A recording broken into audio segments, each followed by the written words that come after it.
J'ai envie de vous dire que Mano, c'est vraiment la folle du bus qu'elle pense être. Bonjour à tous et bienvenue pour cette review des chapitres 38 à 41 du spin-off Urek Mazzino. Dans cette vidéo, on va principalement parler du combat de Kune contre Mago. Bien sûr, il y a quelques petits détails que j'aimerais aborder avant qu'on en arrive jusque-là. Et rester jusqu'à la fin parce que j'aimerais aussi théoriser un petit peu sur comment est-ce que Kun Agero Agnès pourrait battre Kun et Doual. Et bien sûr, si tu es fan de Door of God, n'hésite pas à t'abonner et à me laisser des commentaires sous la vidéo pour donner ton avis par rapport à ce chapitre-là. C'est parti! D'abord, commençons par parler de nos prisonniers, c'est-à-dire tout le groupe de Lou. Dans la précédente vidéo, ma précédente review, je disais que Lou, je ne le voyais pas affronter Eiji ou Shanjirim. Et ça reste vrai jusqu'à aujourd'hui. Maintenant, ce que je trouve intéressant, c'est que là, il n'a pas choisi de les affronter, mais il a compris que on ne peut pas aller seul, d'accord? Donc, je vais récupérer des forces et je vais sortir de là avec des compagnons. Et là, on a Gojung, qui est vraiment le traître par excellence, le traître qu'il pense être, qui prévient Eiji.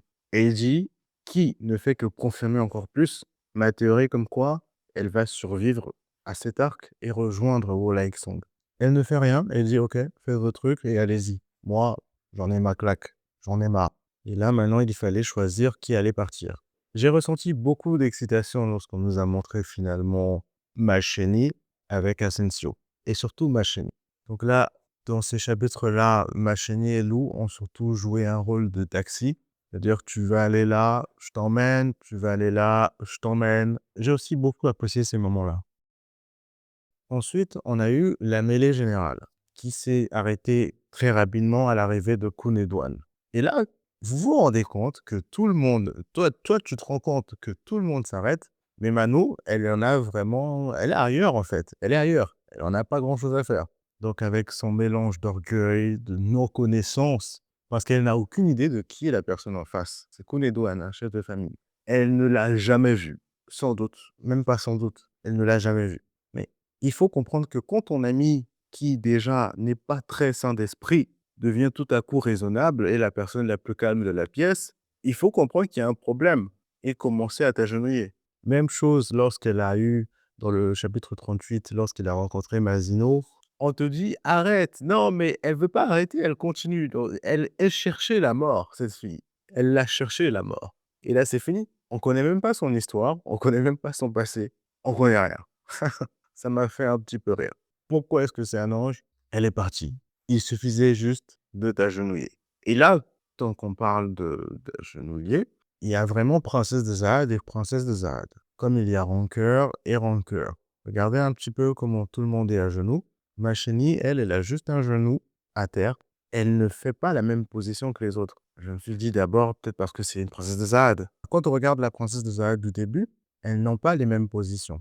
Quand on regarde les rancœurs, les high rancœurs de la famille Kun, eux aussi, ils n'ont pas la même position que celle de Machini.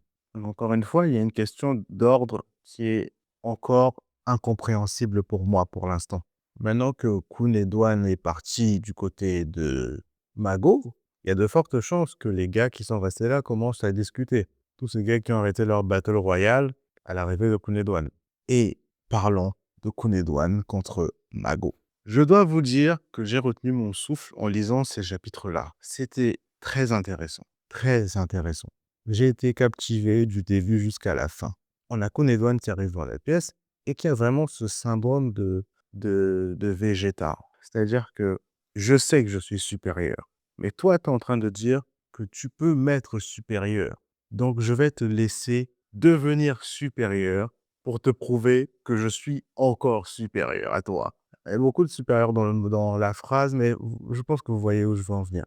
Et donc là, on a Mago qui finit par récupérer le cristal contenant les pouvoirs de Masino, que Neo a volé à Masino. D'ailleurs, quand on l'a volé, il dit, juste après, Masino dit que ça va parce il m'a juste fait une piqûre. Il dit, Masino, c'est vraiment un monstre. On a volé des pouvoirs, et je pense qu'elle avait quand même pas mal, hein, à voir comment Mago se déplaçait. Mais lui, il parle de piqûres. Donc, c'est pas grand-chose qu'on l'a volé, apparemment. Donc, on continue. Donc là, on a Kunedouane qui sort ses armes et qui commence à marteler Mago. Et il se rend compte que ça ne marche pas et qu'il subit des dégâts. Alors là, c'est quelque chose que j'ai trouvé intéressant. Il commence à boire de l'alcool. Donc moins ça va et plus il boit. Donc la première gorgée ici signifie qu'il est excité d'avoir un vrai combat depuis tout ce temps. Il commence à remercier Zahad de l'avoir dit de venir. Quand j'ai lu l'information la première fois, je suis littéralement tombé de ma chaise. J'avais complètement oublié le fait que Zahad avait cette capacité de prémonition. Et c'est quand je suis reparti lire le wiki de Tower of God sur Zahad, sur les capacités de Zahad, de la saison 3 au tout début encore. Et franchement, Tower of God, il y a tellement d'informations, il y a forcément des trucs qu'on oublie. Donc on continue. Et donc là, le combat se passe en deux phases. La première phase, c'est celle-là. Lorsqu'il boit la première gorgée, il sort ses armes, il fait appel à son armor inventory, son armure, son inventaire d'armes, et il commence à balancer toutes ses armes sur Mago. À un moment, le gars reste calme et commence à réfléchir. Quand vous avez un excité du combat qui commence à réfléchir, c'est que là, le gars a compris que quand même, faut peut-être arrêter de jouer au con parce que ça devient chaud. On a la seconde partie du combat. Là, c'est Khun et Douane qui tentent de briser la pierre de Mago maintenant. Il utilise sa technique spéciale qui le permet de voir un petit peu à l'intérieur de son adversaire. Maintenant, lorsque Khun et Douane, il est arrivé à l'intérieur de la pièce où se trouvait Mago, la première chose qu'il a fait, c'était attaquer Mago. Mago a utilisé son sort d'inversion pour transformer son espoir en désespoir. Ça n'a pas marché. Elle s'est fait toucher. Lorsqu'elle utilise son sort d'inversion, ça marche. Pourquoi? Parce qu'elle a eu le temps d'analyser le personnage.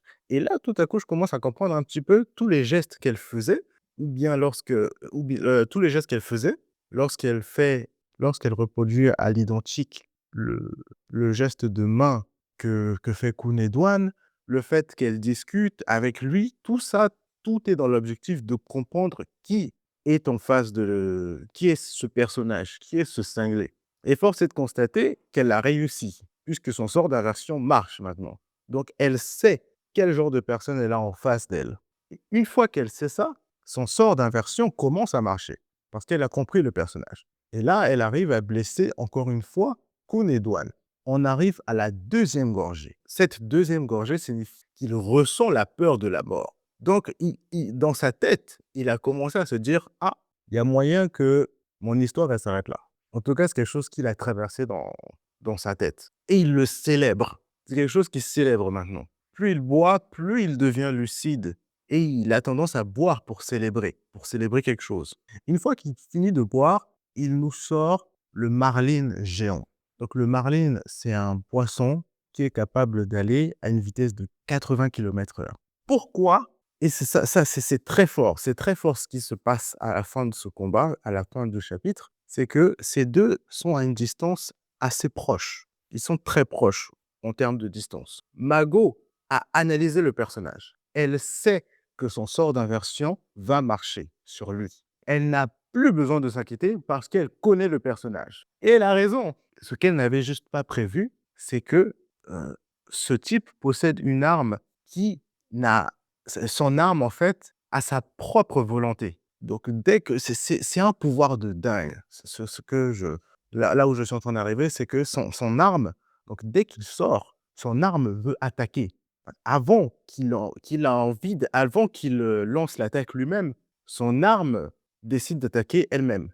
Est-ce que maintenant, c'est possible, est-ce que ce serait possible à Mago d'analyser l'arme pour pouvoir inverser l'espoir de l'arme? Ça, c'est autre chose. Et c'est ce qu'on verra peut-être dans les prochains chapitres. Sinon, elle est cuite. Ensuite, ce qu'elle aurait dû faire, ce serait de prendre de la distance. Parce que sur des distances courtes, lorsqu'il attaque, il est capable d'aller à 80 km/h.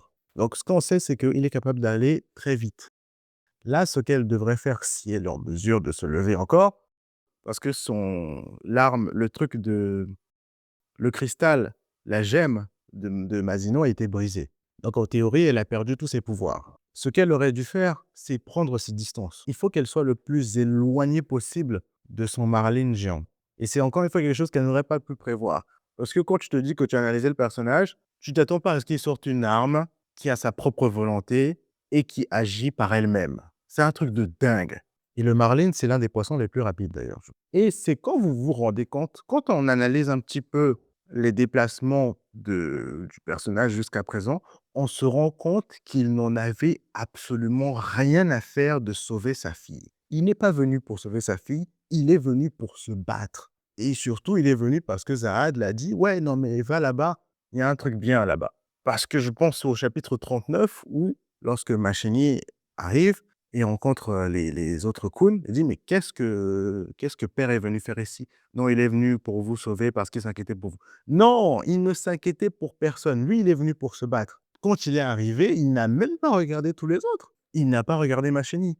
Il cherchait l'adversaire le plus puissant. Maintenant, parlons de la suite. Lors de ces chapitres, on a pu voir un personnage qui se trouvait à côté de Rahab.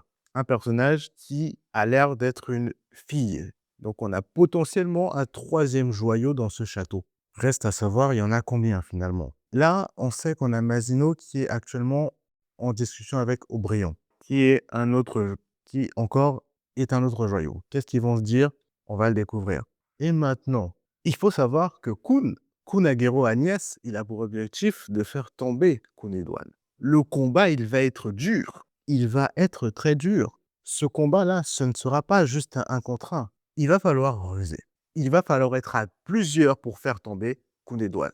Pour faire tomber l'animal sauvage qui ne vit que pour se battre, il faudrait quelqu'un de rusé et qui n'hésite pas à se salir les mains. Quelqu'un qui s'est déjà fait humilier par un chef de famille. Quelqu'un que même ses amis proches appellent le meilleur escroc de la tour.